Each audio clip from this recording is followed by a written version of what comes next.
Operation Chariot, the raid on Saint-Nazaire, took place on the 28th of March 1942. It was a combined services attack on a German-held French port in order to destroy dock facilities which were vital to the Germans for their prosecution of the war in the North Atlantic. By its very nature, much of the action took place on the water, and whilst you can show the actions of the commandos ashore, it is much more difficult to show the movements and trials of the little ships that got them there. In this presentation, I hope to show the actions of both sets of forces and demonstrate why this became known as the greatest raid of all.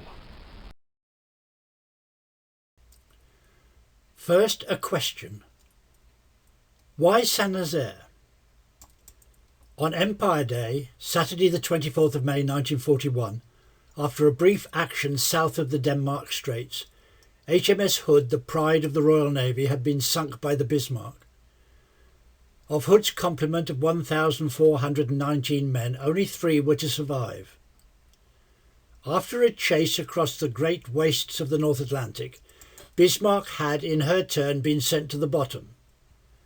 However, when first damaged, Admiral Lutyens had sent a 5-point signal to Group North detailing his condition.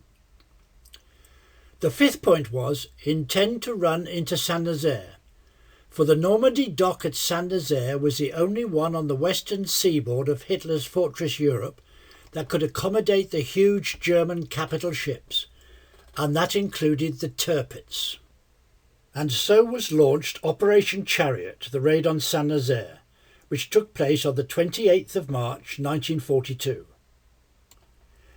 Churchill's biggest nightmare was the U-boat threat and the struggle to defeat it in the Battle of the Atlantic. It was the only battle of the war that Churchill feared he might lose. Battles might be won or lost, but our power to fight to keep ourselves alive rested on the outcome of the struggle for control of the Atlantic.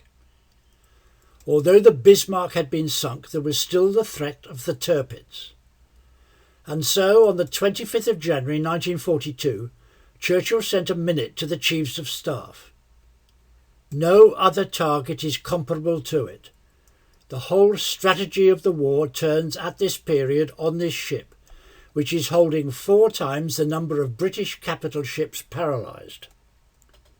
And so a plan was drawn up at Combined Operations Headquarters to disable the dry dock at Saint-Nazaire. What was the recipe for success?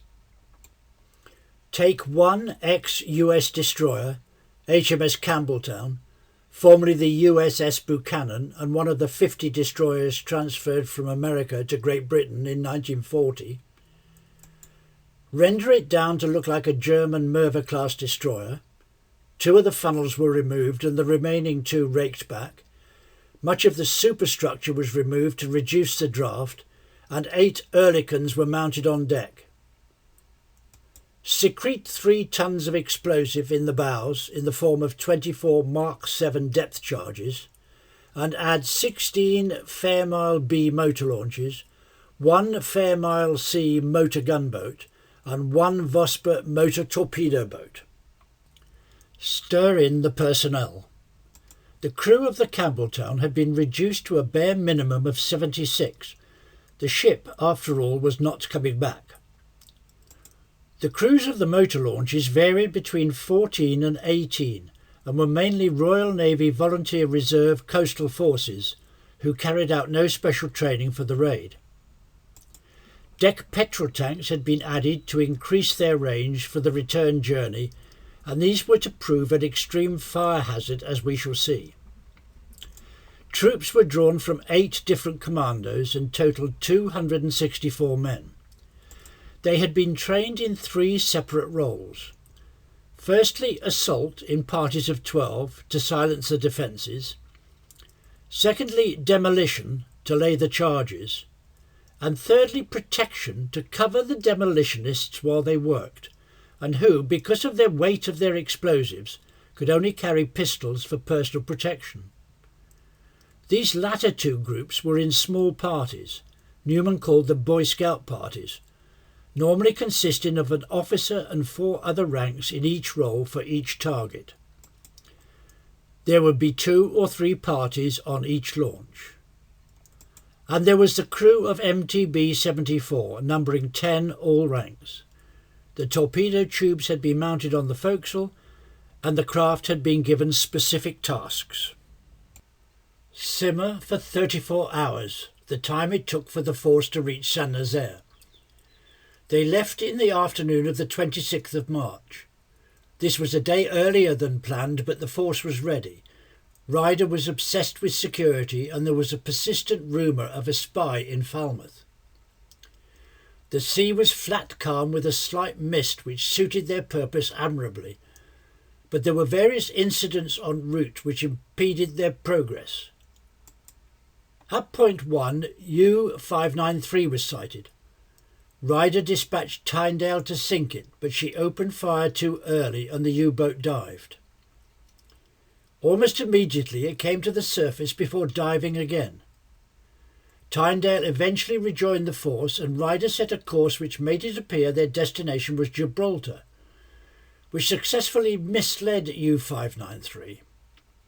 Her signal to this effect brought out of Saint-Nazaire a flotilla of German warships to find the force, and this would clear the fairway for the raiding force, but have dire consequences for one of the launches, which we shall discover later.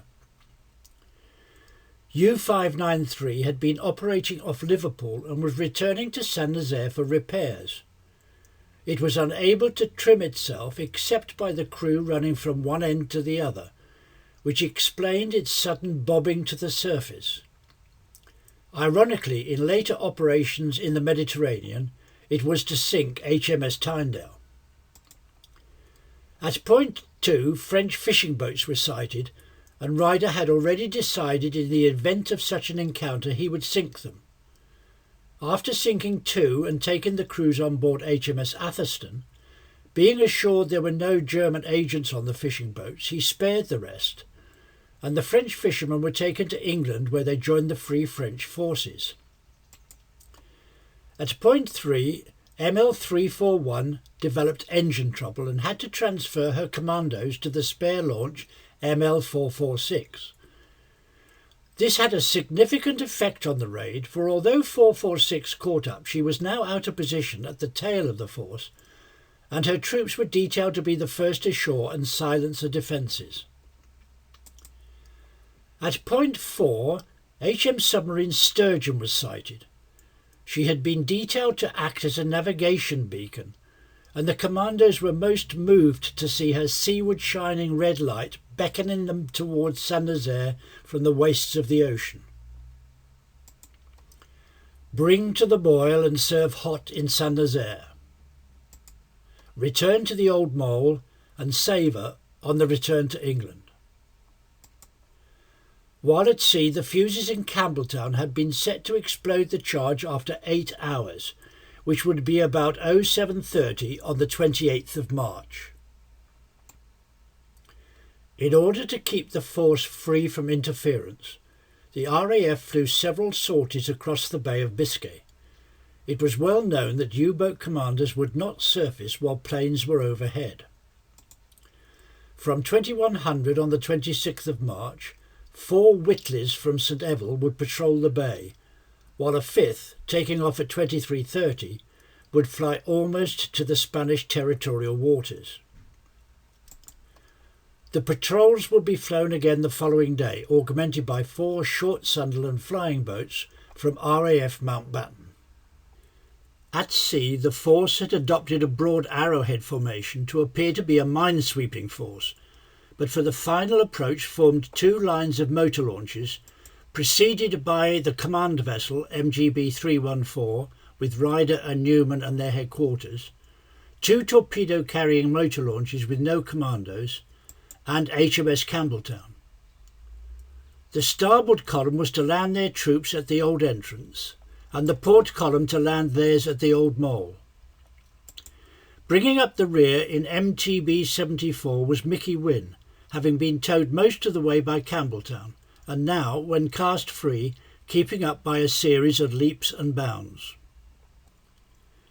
The targets were confined to a small area of the dockyard which was formed by two islands which are here coloured pink and yellow.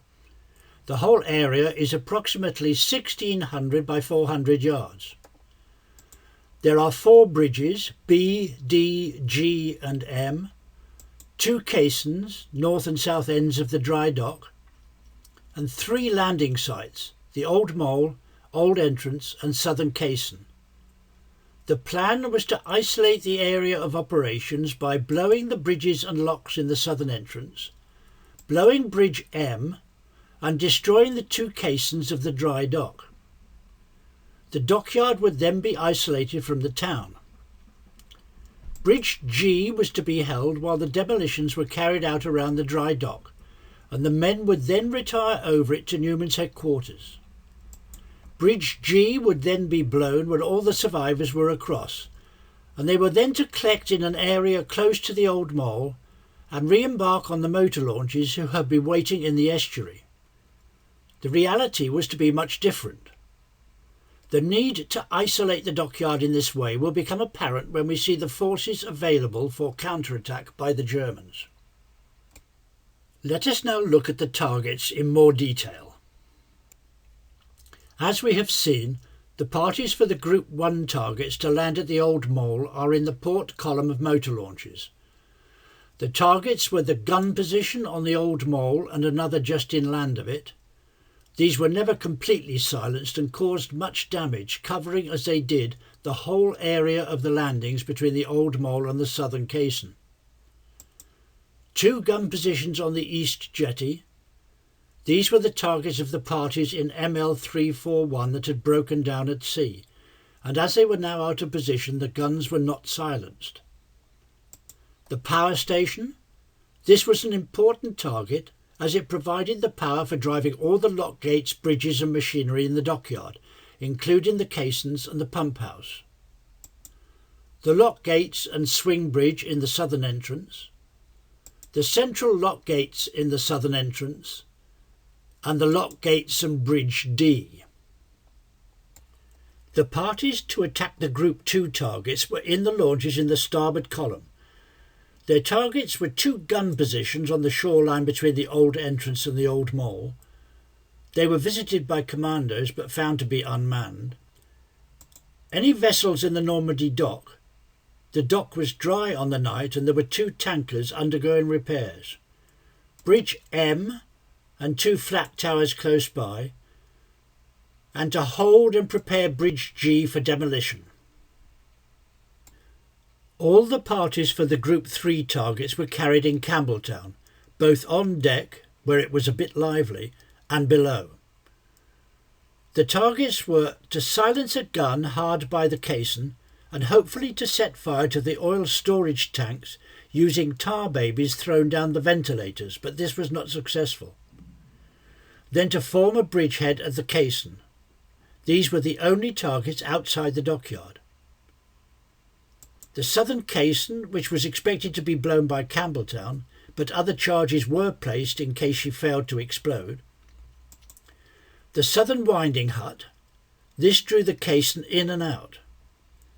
Perhaps here we should note the difference between a caisson and a lock gate. A caisson withdraws into a channel, while lock gates swing on hinges. The pumping station, which emptied and filled the Normandie dock, the northern caisson, and the northern winding hut. Also among the Group 3 targets were those of Mickey Wynne in MTB 74. He had 2 possible alternatives. If the Campbelltown had not reached its target, and there was a very real chance that she might not, she actually grounded twice on the way in over the shoals but never completely lost way. He was to fire his delayed action torpedoes at the southern caisson. If the southern caisson was open, he was to sail in and torpedo the northern caisson. If Campbelltown was successful in reaching her target, he was, on confirmation from Ryder, to fire them against the gates of the Old Entrance. In order to confuse the enemy and achieve complete surprise, a diversionary air raid was planned, but this proved most contentious, partly because planes were hard to find due to the priority bombing of Germany. Eventually a force of 35 Whitleys and 27 Wellingtons was put together. The plan was to bomb the docks from 23:30 hours and switch to bombing the town before the attack from the sea. However, at the insistence of Winston Churchill, who would not contemplate French civilian casualties, severe restrictions were imposed. Not to fly below 6,000 feet, only to bomb targets able to be identified, only to drop one bomb at a time, and the bombing of the town was forbidden. In the event the weather deteriorated and targets could not be identified, few bombs were dropped, and the peculiar pattern of attack made the Germans suspicious. The defences were alerted and at their posts, and the defence commander issued the instruction, "Beware landings." The air raid appeared to have achieved the opposite effect to that intended. When Newman returned from prisoner of war camp in 1945, Churchill apologised to him, accepting that the failure of the bombing had been his fault, and that 6 months later he would not have bothered. At this point it is worth looking at post-war research, which shows that the instruction "Beware landings" referred not to an attack from the sea, but by paratroopers. At no time was an amphibious landing expected. The defenders were so convinced of this that a German flak commander who reported from the south bank of the Loire that a destroyer and 16 small craft were proceeding upriver was told, "You are a flak officer, keep your eyes on the sky and mind your own business." The diversion had succeeded, but not in the manner intended. Having now seen the overall plan and the targets, we will look at how the action unfolded. A red star signifies a demolition target and a yellow star an assault target. For simplicity, I will deal with each craft in isolation, but it should be remembered that all these actions took place virtually simultaneously, and both the estuary and the dockyard were milling with boats and men all fighting for their lives and to achieve their objectives. Also that, as successive launches came to grief, the estuary became covered with burning petrol. Firstly, I will deal with those boats of the port column heading for the Old Mole. This is the Old Mole as it was in 1942. Note the gun position on the landward end that was not silenced and wreaked havoc on the force. The lighthouse was Beatty's reference point, and it was fortuitously lit up by a searchlight as he steered for the southern entrance in error. The emplacement close to the lighthouse contains not a gun but a searchlight. The German boat moored in the estuary was Spurbrecher 137, the Batilla Russ, which was a guard ship close to which the whole force had to pass, and in doing so gave it a very hot time. It recorded 123 hits and lost 2 men dead and 8 wounded. First up was Platt in ML447, funnel number 9. Each of the launches had a number painted on its funnel to denote its position in the flotilla. Platt was carrying the parties of Burney and Clibborn, who were assault troops detailed to silence the 2 guns on the Old Mole. Platt made for the Old Mole but was hit on the approach, caught fire and drifted round to the south side. No troops were landed, and failure to silence these 2 guns led to great difficulties for following launches.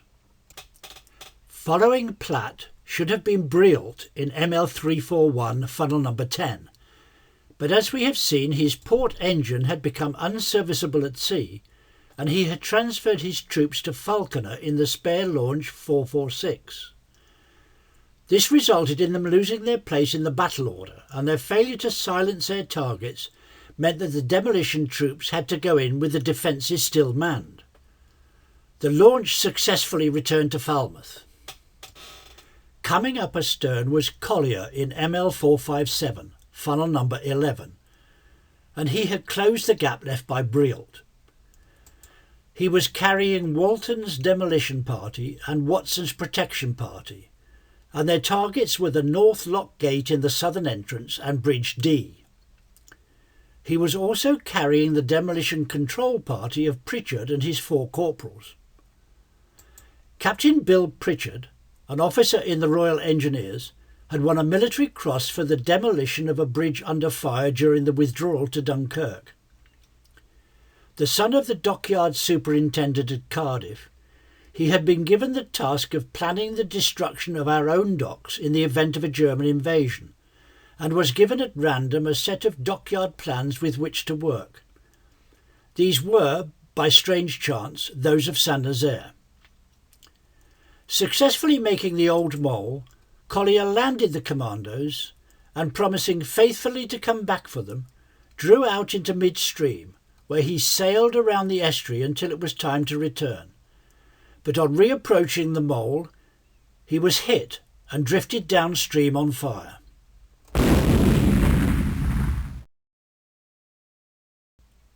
Collier's was the only motor launch to land troops at the Old Mole. Watson and his protection party set off across Old Town Place but were driven back and took shelter. He tried to find another route through the dockyard buildings but was unsuccessful and returned to his group. Here he also found Walton's party, but there was no sign of Walton himself. Here too Bradley was shot and left for dead. But Dick Bradley was not dead and survived to successfully escape from prison camp and reach Switzerland with 2 other commandos, Searson and Brown. Pritchard and his party set off for Bridge D, taking shelter behind a hut, from where he noticed 2 tugs moored close by. Deciding they had to be sunk, he took Corporal McLagan and, climbing over the first, laid charges between them and lit the fuses. The tugs were later found to be sunk. Returning to the hut and finding no one else had arrived, he detailed his other 3 corporals to do what they could to the bridge, and took McLagan to the power station, where again he found no one had arrived. However, he laid no charges and set off back through the old town, but rounding a corner he ran into a German and fell mortally wounded, possibly by a bayonet, for no shot was fired. Refusing aid, he sent McLagan back. Walton had not been seen since landing, but the following day his body was found close to the hut, and charges were found on the bridge, but who had placed them was not known. Following Collier was Wallace in ML 307, funnel number 12, and he was carrying the demolition party of Captain Bill Bradley, whose task was to demolish the central lock gate in the southern entrance. He also carried a medical party under Captain Peyton of the Royal Army Medical Corps. He set course for the Old Mole but was driven off. Retiring into midstream, he crossed the estuary to engage guns on the east bank. He then withdrew and successfully reached Falmouth. No troops were landed. Coming up astern of Wallace was Horlock in ML 443, funnel number 13, and he carried the demolition parties of Wilson, Bassett Wilson and Bonvin, and Houghton's protection party. Their targets were the boiler house, impounding station and hydraulic power station. These were important targets as they provided the power to drive all the machinery for the locks, pumps and winding gear in the dockyard. He overshot the Old Mole and turned to approach again, but was driven off and withdrew, eventually reaching Falmouth safely. Again, no troops were landed. Next up was Henderson in ML 306, funnel number 14, with Swain and Van der Werve and their demolition and protection parties for the 2 lock gates and the swim bridge in the southern entrance. He sailed in to approach the Old Mole, but was driven off and tried the old entrance.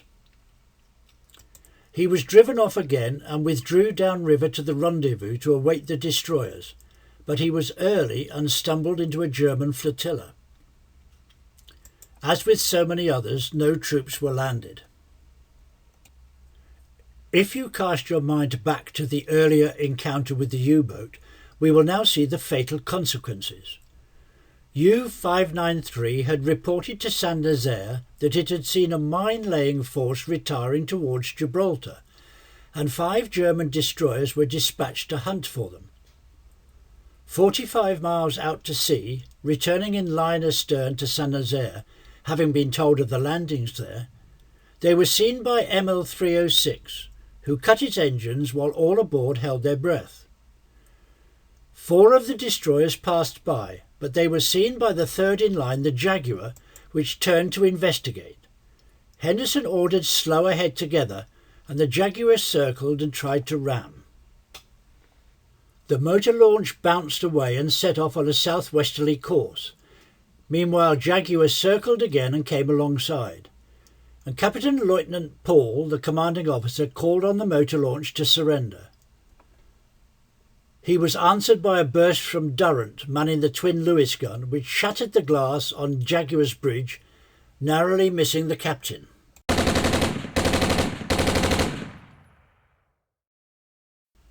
Jaguar went astern in order to depress its guns and opened fire again.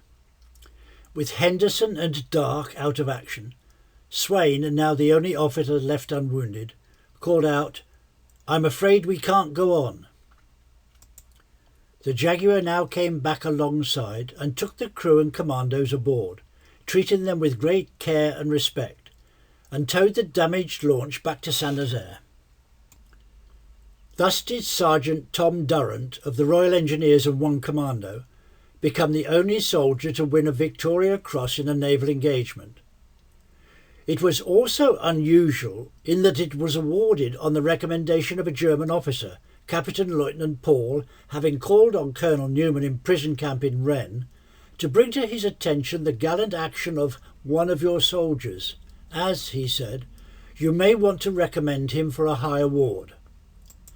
Back in Nazaire, the survivors of 306 were the only raiders to witness the end of the Campbelltown, being still in the dockyard area when she exploded. Last in the port column was Falconer in ML446, funnel number 15, carrying the assault parties of Hodgson and Outred, whose targets were the 2 guns on the east jetty. He had taken these commandos from Brill to sea, and they should have been second in the column but now brought up the rear. As a result, the demolition parties had had to attempt a landing with these 2 guns still active. He overshot the Old Mole and turned to approach again, but was once more driven off. He withdrew and successfully reached the rendezvous. Again, no troops had been landed. We will now look at the boats of the starboard column, whose commanders are to attack the Group 2 targets. It should be remembered that this action has been taking place simultaneously with that already described. This is a post-war picture of the old entrance. Whilst some of the launches headed for the steps on the left, others made for a quay out of sight on the right.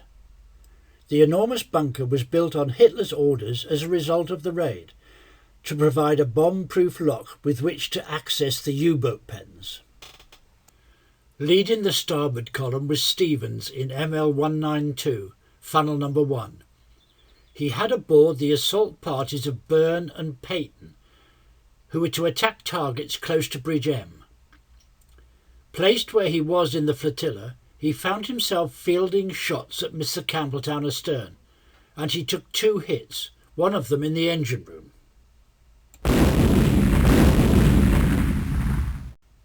As Campbelltown sailed on to her destiny, Stevens veered astern of her, bounced off the Old Mole, and drifted away on fire. Of the commandos, only Byrne was not killed, wounded or missing, having been pulled from the water onto the Old Mole by Lance Corporal Young, but he made his way alone through the occupied dockyard, past Newman's headquarters, through Bridge G and onto his targets, which he found to be unoccupied. Seeing Stevens come to grief, Burt, in ML262, funnel number 2, hurried to close the gap. He was carrying the parties of Woodcock for demolition and Morgan for protection, and their targets were Bridge G and the lock gates in the old entrance. He overshot but turned in the estuary and tied up bows in on the north side of the old entrance and landed his troops. Backing out, he saw Morgan's party returning, thinking they had seen the withdrawal signal, so he went back in and picked them up. Backing out again, he saw Smalley's party crossing the quay, having blown the southern winding hut, and he went back in yet again. Manoeuvring in the old entrance, he is hit twice.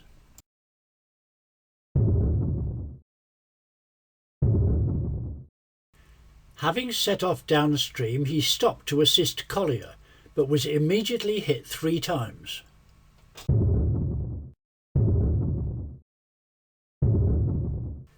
Catching fire and drifting into midstream, and with 14 or more dead, they abandoned ship. He had left no troops active ashore. Beard, in ML267, funnel number 3, carried a headquarters party under RSM Moss and, like Burt before him, he overshot, turned short in the estuary and entered the old entrance.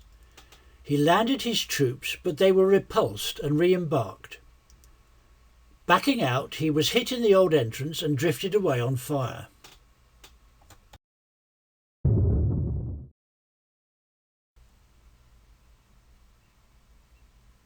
Eight of the 11 commandos and 11 of the 16 crew are lost. No troops were left ashore. Next came Tilly in ML268, funnel number 4, with the demolition party of Pennington for the swing bridge M. They would be protected by Jenkins' squad.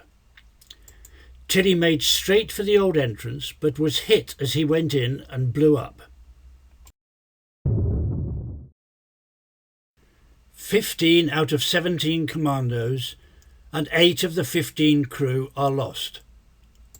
No troops got ashore. Carrying an assault party under Hooper, next came Fenton in ML156, funnel number 5. Hooper's task was to silence 2 guns north of the Old Mole. These guns were later visited by others and found to be unmanned. Coming upriver, his main steering gear was put out of action. Now out of control in the river, Fenton followed a haphazard course around the estuary, while the crew rigged the hand steering.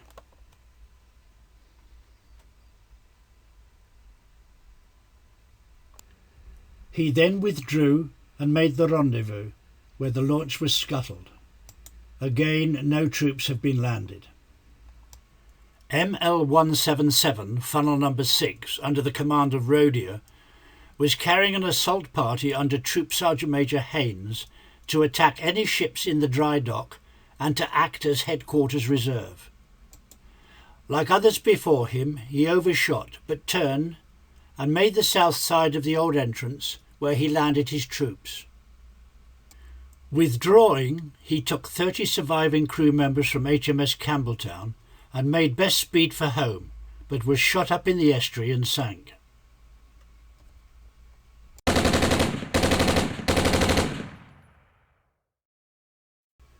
Having seen the desperate plight of the motor launches, now we will deal with the group which met with the most success, those parties which travelled aboard the Campbelltown itself. Scattered about the ship, both on deck and below, they were called to action in a prearranged order by Major Copeland, who stood erect on the forecastle, to all appearances completely unconcerned by the reception afforded them. HMS Campbelltown was one of the 50 destroyers transferred to Britain by America to aid the war effort, and was originally the USS Buchanan, known to her American crews as Old Buck. She was converted at Devonport in record time to look as much as possible like a German Merva-class destroyer. 2 funnels were removed, the remaining 2 being raked back and of different sizes. 4 pairs of 20mm Oerlikons were mounted, 2 pairs athwart the funnels, and 2 pairs on bandstands aft. We can see here details of one of the caissons. Note the box-type construction, which allowed it to be flooded when closed for extra strength. Note also the size indicated by the men who can be seen working on it. This picture of the Normandie dock when empty was taken in 2005. It is an enormous size, 1148 feet by 164, and would comfortably accommodate the entire attacking force with room to spare. Campbelltown was preceded upriver by the MGB and 2 torpedo-carrying launches, which pulled away to give her free passage. Note how her stern kicked sideways on impact. Beatty's last order was port 20, to ensure Campbelltown's stern did not impede the motor launches due to land in the old entrance. Campbelltown rammed the dock at a speed in excess of 20 knots, and, as Beatty remarked at the time, 4 minutes late. Campbelltown was successfully lodged on the caisson, with her bows crumpled back some 30 feet.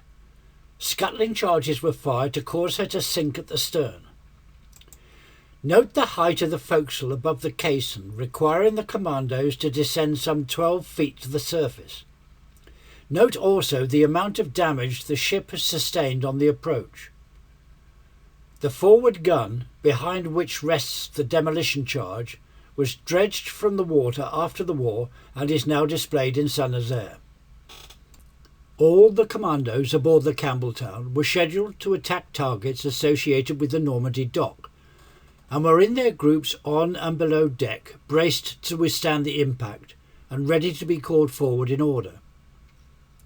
This area of operations was under the overall control of Bob Montgomery, who, as you will remember, had, with Bill Pritchard, drawn up a plan of demolitions for the dockyard long before the raid had been contemplated.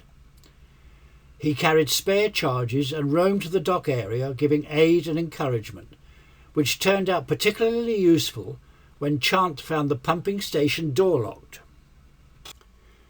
With Campbelltown now firmly embedded on the caisson, first the assault troops, then the demolition groups, with their protection parties, were called forward to disembark. Roderick to silence guns on the dockside, attempt to fire the oil storage area using tar babies, and then to form a bridgehead at the caisson. These were the only targets outside the dock area. Roy to silence the guns on the pumping house. They had in fact already been silenced from the sea, and then to hold Bridge G. Burtenshaw to demolish the southern caisson, but with Campbelltown firmly embedded this was not necessary, so he went to help Brett on the northern caisson. Smalley and 4 other ranks to blow the southern winding hut. Chant and 4 sergeants to blow the pumping house, which held 4 large impeller pumps 40 feet below ground, used to fill and empty the Normandie dock. Brett to attack the northern caisson using special wreath charges and so-called plum pudding charges suspended in the water. Purdon and 4 corporals to blow the northern winding hut. All the groups successfully laid their charges, and there followed a satisfying series of explosions as the various targets were blown. Smalley's first. We have already seen how he went aboard ML262, where he was soon to be killed, followed by Chant's, Brett's and Purdon's.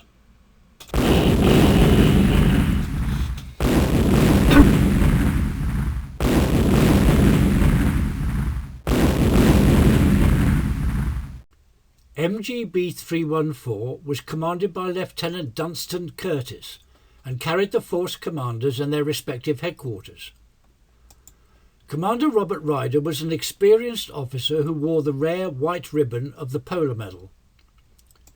Lieutenant Colonel Charles Newman was a territorial officer and was commanding officer of No. 2 Commando. As Campbelltown rammed the caisson, Curtis turned and entered the old entrance and pulled up alongside the south quay.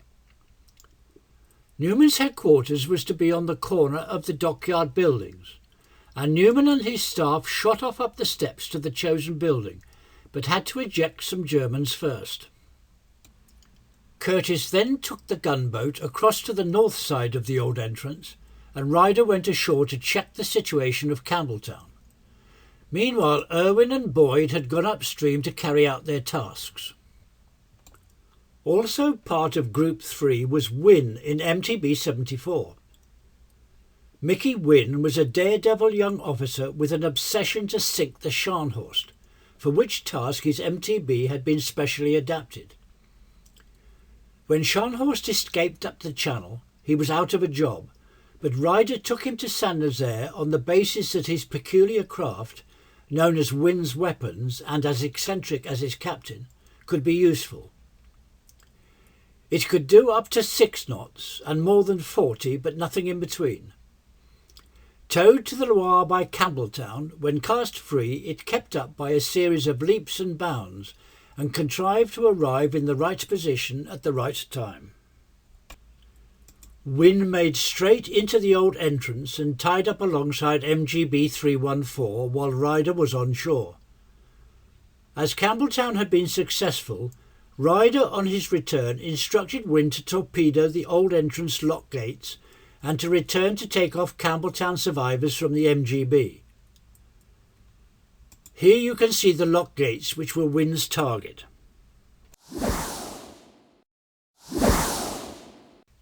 He returned to the gunboat and took off 16 Campbelltown crew and was ordered to proceed to Falmouth at full speed.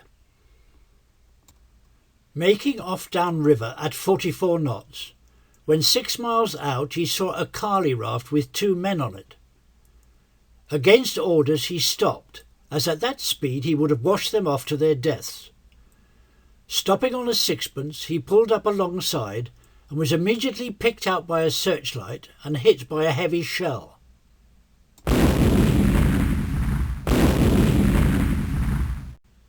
Badly wounded and unconscious, Wynne was blown into the wheelhouse.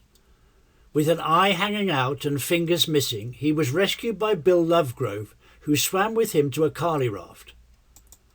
There were now 36 men on or clinging to the raft. By morning, only 4 were left. A spare launch, ML294, funnel number 16, commanded by Bob Nock, the youngest launch commander, was tasked to engage shore batteries and pick up survivors. Going upriver looking for targets, he sailed around engaging guns on shore before going into the old entrance looking for survivors. But he was driven out and caught fire from burning petrol washing over the transom. Drifting downriver, he abandoned ship. The torpedo-carrying launches of Irwin in ML270, funnel number 7, and Boyd, ML160, funnel number 8, had no troops aboard. They had 3 tasks: to give supporting fire to Campbelltown, to torpedo vessels giving trouble, and to draw fire. We have seen Curtis take the gunboat off to the old entrance, and now Boyd set off upstream to search for the 2 tankers rumoured to be there. Irwin had supported Campbelltown up until the time she rammed the caisson, and now stood off to draw fire. At 0140 she was hit in the steering gear while in a dangerous position off the oil storage area, but the guns there had been silenced. Irwin circled helplessly in midstream while he had the emergency hand steering gear rigged. By 0200 he was able to limp at 10 knots downriver to the rendezvous where the launch was scuttled. Having failed to find the tankers, they were in fact in the dry dock, Boyd, after going some way upriver, gave up the search and returned to help Campbelltown. Going close inshore, he silenced 2 guns on the top of a building less than 1 sea mile north-northeast. Becoming too hot for comfort, he beat a hasty retreat and saw a ship at anchor which he successfully torpedoed. This was possibly the Spurbricker, although it was not sunk. A large shell cut the engines, but they were soon running again, and he then went to the aid of Platt and rescued men from the launch and from the river.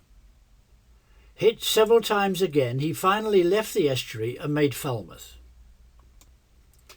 Around 0230 hours, Ryder left the shelter of the old entrance to visit the old mole, and for the first time he saw the devastation of the launches in the river. He decided to return to the old entrance, but a fierce battle was now raging there with someone, possibly British, manning an Oerlikon on the Campbelltown. Unable to do more and distraught at leaving Newman and his commandos ashore, he left the estuary and made the rendezvous with the destroyers, where the gunboat, now unserviceable, was scuttled. When Curtis had brought the gunboat out from the old entrance, and whilst lying 200 yards off the old mole, he opened fire on the dangerous gun emplacement that was causing so much trouble. Able Seaman Savage, the pom-pom gunner, who had been prominent in the action to date, and was seemingly oblivious to the shells and tracer bursting around him, now poured a steady fire into the pillbox and twice silenced it, but it was rapidly remanned. During the hazardous withdrawal from the scene of the action, the MGB stumbled across an enemy patrol boat, and there followed a sharp action in which Savage was killed. For his actions that night, and in recognition of the valour shown by many other unnamed Coastal Forces personnel, Bill Savage was awarded the Victoria Cross. Taken back to England on HMS Atherstone, Bill lies in Falmouth Cemetery, one of only 3 charioteers to be buried in England. Those commandos who got ashore are now left without transport home. Before we look at their attempts to break out of the dockyard, let us look at the forces who are determined to stop them, and the size of the task they presented. There were 3 elements to the defences of Saint-Nazaire. Remember, it was a key U-boat base and the most heavily defended port on the Atlantic Wall. Firstly, the harbour defences themselves and the ships in port. These ships caused much damage, and their effect was perhaps underestimated, as there was no way of knowing their number. The crews of the U-boats were billeted in La Baule, but their service crews were available. The coastal artillery, 28 guns of various calibres. The anti-aircraft defences, these were dual purpose for air and sea defence, and all gun crews were at their posts due to the diversionary air raid. Infantry in the shape of the 333rd Infantry Division within a few miles, and capable of being deployed within a few hours. The total was estimated at 10,000 men. The raiding force numbered only 623. Parties were scattered around the dockyard, and all those capable of doing so had now to report to Newman's headquarters. The original plan was to collect near the Old Mole and to re-embark on the motor launches for Falmouth. The survivors made for the collection area, and Newman now saw for the first time the burning launches, and realised there was no chance of a lift home. "We will have to walk," he said. The first task was to break out of the dockyard, and now the failure to blow Bridge D worked to their advantage. The obvious route was across Old Town Place, but the area was raked by fire, so taking advantage of some cover from the buildings, they dashed through the dockyard and along the quayside. Losing men as they went, they arrived at Bridge D, and with bullets pinging off the girders, charged over, led by Troop Sergeant Major Haynes. After a short distance, a motorcycle combination appeared around a corner, blocking their progress. The commandos opened fire as one, and the combination crashed and the riders were killed.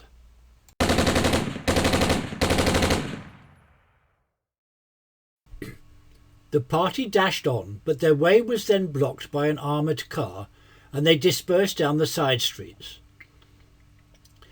Then began what came to be known as the Saint-Nazaire obstacle race, through houses and gardens and over fences, but they eventually had to go to ground to await the following night to break out of town. Newman and 14 men found themselves in a cellar, but it was agreed not to resist if discovered, as a grenade throw down the stairs would have been catastrophic. Came the morning and they were captured. Mickey Byrne decided to make for Bridge M, and towards dawn hid with Paddy Bush in a ship by the quayside. The film of their capture was seen by friends in Holland and also reported back in England.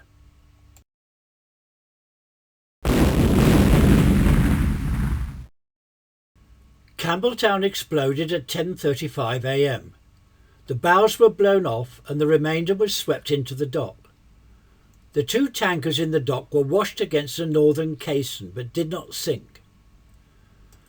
There were up to 300 people, Germans, sightseers and dockyard workers, on board, and the remains of both them and the ship were spread over a wide area of the dockyard.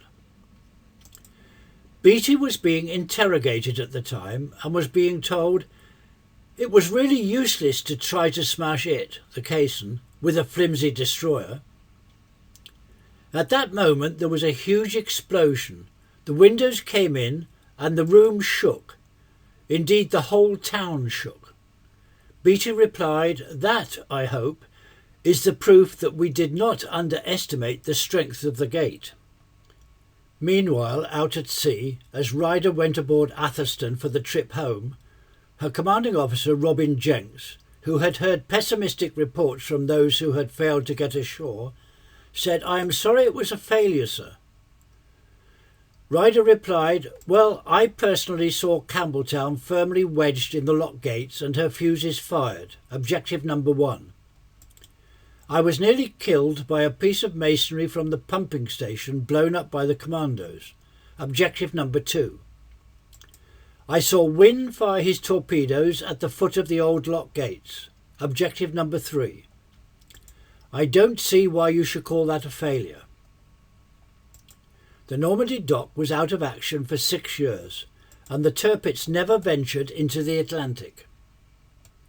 Finally, let us now look at some of the men of Operation Chariot, those who survived and those who fell. Victoria Crosses were awarded to 5 men for their exploits during the raid, and we have met them all as the story has unfolded. Commander Ryder, Lieutenant Colonel Newman, his was not gazetted until he returned from Germany after the war. Lieutenant Commander Beatty, awarded in recognition not only of his own valour, but also that of the unnamed officers and men of a very gallant ship's company. Able Seaman William Savage, awarded not only for his own gallantry, but also for the valour shown by many others of coastal forces. And Sergeant Tom Durrant. This was also not gazetted until after Newman's return from Germany after the war. As we have seen, Newman had been visited in POW camp by Captain Lieutenant Paul, who brought to his attention Tom Durrant's actions, as he may like to recommend him for a high award. This was the only VC ever awarded to a soldier in a naval engagement. The very nature of the enterprise ensured there was a high proportion of awards, and the total of 136 was a ratio of 1 in 5 of the raiders. The DSCs include one to Lieutenant Nigel Tirpitz, the officer responsible for the charge in Campbelltown, awarded before it was known he was among the fallen. Military medals include those given to escapers and evaders, 7, as does mentions in dispatches, 1. Mentions in dispatches also include 2 to civilians, a NAFI manager and a press reporter. And the Croix de Guerre was awarded to Holman, Howarth, Pike and Ray. About 220 men became captives in various offlags and stalags scattered across Germany. Following orders during training, 5 men successfully avoided capture and made it home through Spain. Howarth was taken by a schoolmaster by train to Bordeaux. Douglas and Harding were taken by a lawyer and his wife by train to Marseille, while Wheeler and Sims travelled through France on foot, by bike and by train to Toulouse.